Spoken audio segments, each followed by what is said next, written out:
क्या बंगाल चुनावों में धांधली हुई है और क्या ज्ञानेश कुमार के खिलाफ अब कोई नोटिस जारी होने वाला है और आखिरकार क्यों 65 चुनाव अधिकारी खुद सुप्रीम कोर्ट पहुंचे हैं, बताएंगे आपको आज की इस वीडियो में। पश्चिम बंगाल के चुनावों में एक ऐसी अजीबोगरीब स्थिति पैदा हो गई जिसे जानकर आप हैरान रह जाएंगे। आज हम बात करेंगे उस बड़े खेल की जिसकी वजह से 65 चुनाव अधिकारी खुद सुप्रीम कोर्ट पहुंचे हैं। सबसे पहले बात करते हैं दिल्ली की हलचल की। कांग्रेस सांसद जयराम रमेश और राज्यसभा के करीबन 73 विपक्षी सांसदों ने एक बड़ा कदम उठाया है।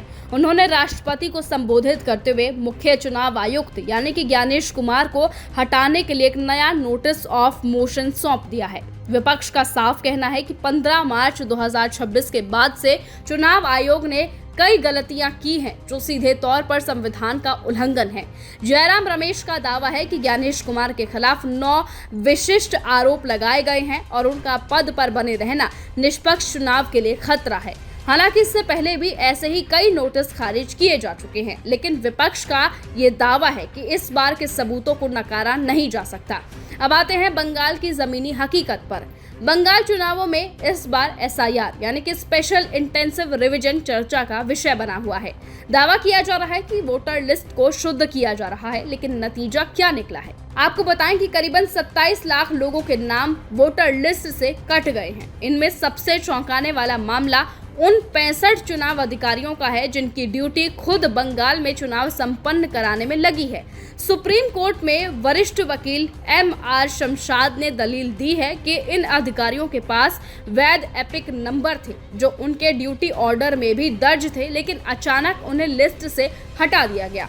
अब सोचिए कि जो अफसर पोलिंग बूथ पर दूसरों का वोट डलवा रहे हों वो खुद इसे लोकतांत्रिक अधिकार से वंचित कर दिए गए हैं। TMC सांसद सागरिका घोष ने भी आरोप लगाया कि ये पूरी प्रक्रिया भेदभावपूर्ण है और जब ये मामला सुप्रीम कोर्ट पहुंचा तो चीफ जस्टिस सूर्यकांत, न्यायमूर्ति जोयमाला बागची और न्यायमूर्ति विपुल की बेंच ने सुनवाई की। कोर्ट ने फिलहाल इस मामले में सीधा दखल देने से इनकार कर दिया है और याचिकाकर्ताओं को अपीलिएट ट्रिब्यूनल जाने की सलाह दी है, लेकिन न्यायमूर्ति जोयमाला बागची ने एक बेहद गंभीर बात स्वीकार की है। उन्होंने कहा कि शायद ये लोग इस चुनावों में वोट ना डाल पाए, लेकिन उनका वोटर लिस्ट में बने रहने का अधिकार सुरक्षित रहना चाहिए।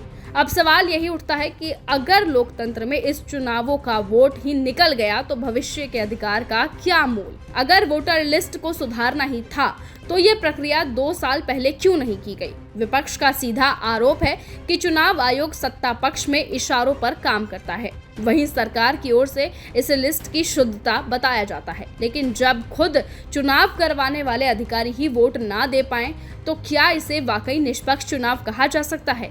ये लोकतंत्र की आत्मा पर चोट पहुंचाने जैसा मामला है।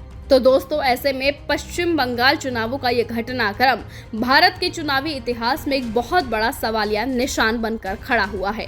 आप इस पूरे मुद्दे पर क्या सोचते हैं? क्या 27 लाख लोगों का वोट कटना और चुनाव अधिकारियों का कोर्ट जाना सही है? अपनी राय कमेंट में जरूर दीजिएगा। नमस्कार।